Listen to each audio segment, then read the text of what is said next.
आपने human behaviour के change की बात की, और आप तो बहुत शांत और सौम्य दिखते हैं किसी भी कंट्रोवर्शियल मुद्दे पर भी। आप जब गाड़ी से जाते हैं, आपको रोड रेज आता है? देखिए, पहली बात तो ऐसी है कि मैं भी अनेक बार देखता हूँ। अब क्या है कि इन बातों की जाहिर चर्चा नहीं होती। मैं एक नागपुर में एक बड़ा तालाब मैंने अच्छा बनाया, उसका पूरा जो गंदगी थी साफ की। और एक दिन मैं जा रहा था, मेरे साथ 40-50 गाड़ी थी, एक व्यक्ति उसमें यूरिन कर रहा था। मुझे गुस्सा अनावर हुआ क्योंकि वो स्वच्छता के साथ मेरी कमिटमेंट थी। देखिए, जैसे वायलेशन करते हैं, इसका संबंध व्यक्ति के संस्कारों से है और संस्कार का संबंध उसके प्रशिक्षण से है। अभी जैसे हमारे शंकर महादेवन जी के जो गीत तैयार किया रोड सेफ्टी पर, रोड सुरक्षा के ऊपर, तो वो इतना सुंदर है कि अभी 12 लैंग्वेजेस में कर रहे हैं। और बच्चे अगर उसको स्कूल में गाएंगे तो धीरे धीरे उनको, जब बड़े नागरिक में, आज के बच्चे कल के नागरिक हैं, तो निश्चित रूप से उनके बिहेवियर में बदल होगा। और कोई भी सुसंस्कृत समाज में इसी प्रकार से समाज बदलते रहता है। और हम आर्थिक दृष्टि से जैसे विकसित हो रहे हैं, सामाजिक दृष्टि से जैसे प्रगतिशील हो रहे हैं, वैसे ह्यूमन बिहेवियर में भी हमारा समाज धीरे धीरे आदर्श की तरफ जा रहा है। एक आध दो लोग कुछ अगर करते तो उसको अपवाद मानना चाहिए, और धीरे धीरे जब लोगों को ध्यान में आया कि हमें गलत करने से लोग हमारे बारे में हमको बहिष्कृत करते हैं, तो धीरे धीरे सब लोग अच्छा ही करेंगे। अगर नितिन गडकरी जी को किसी ट्रैफिक चौराहे पर एक दिन का ये काम दिया जाए कि आपको चालान काटने, आपको फाइन करना है, तो सबसे बड़ा फाइन किस पे करेंगे आप? किसका चालान सबसे पहले काटेंगे? अभी कोई चालान फाटने की जरूरत नहीं, अब स्कैनर और कैमरे लग गए हैं।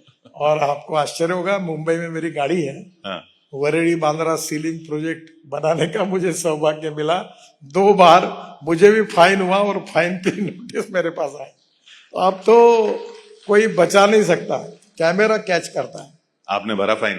हाँ। कितने का था? वो 500 रुपये। अब तो बहुत बढ़ा दिया आपने। देखिए, फाइन बढ़ाना में कोई पैसा वसूल करना और रेवेन्यू मिलाना सरकार के लिए उद्देश्य नहीं है। फाइन इसलिए है कि हम कानून के प्रति सम्मान रखें।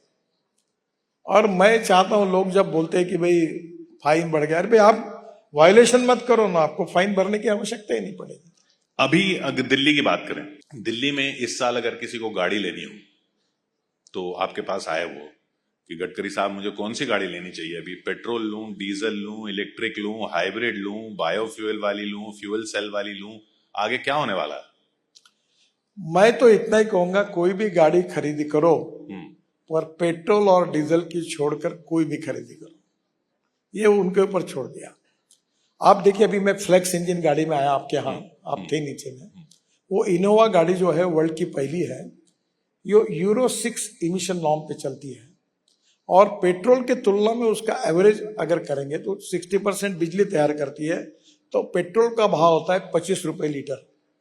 तो ये जो बायोफ्यूल और ये जो फ्लेक्स इंजन है, इसकी अब 11 कंपनियों ने गाड़ियां बनाई है। अभी 2 व्हीलर में सीएनजी की स्कूटर आ गई। अभी सीएनजी की मोटरसाइकिल जो है वो पेट्रोल पे चलती है तो 2 रुपए 40 पैसे लगता है पर किलोमीटर, और सीएनजी पर चलता है तो 1 रुपया लगता है। अब परली से, राइस स्ट्रॉ से सीएनजी बनाने वाले, बायोमास से 400 प्रोजेक्ट अपने देश में हो रहे, उसमें 90 शुरू हो गए हैं। तो ये एक प्रकार से वेस्ट टू वेल्थ वाली बात भी होगी।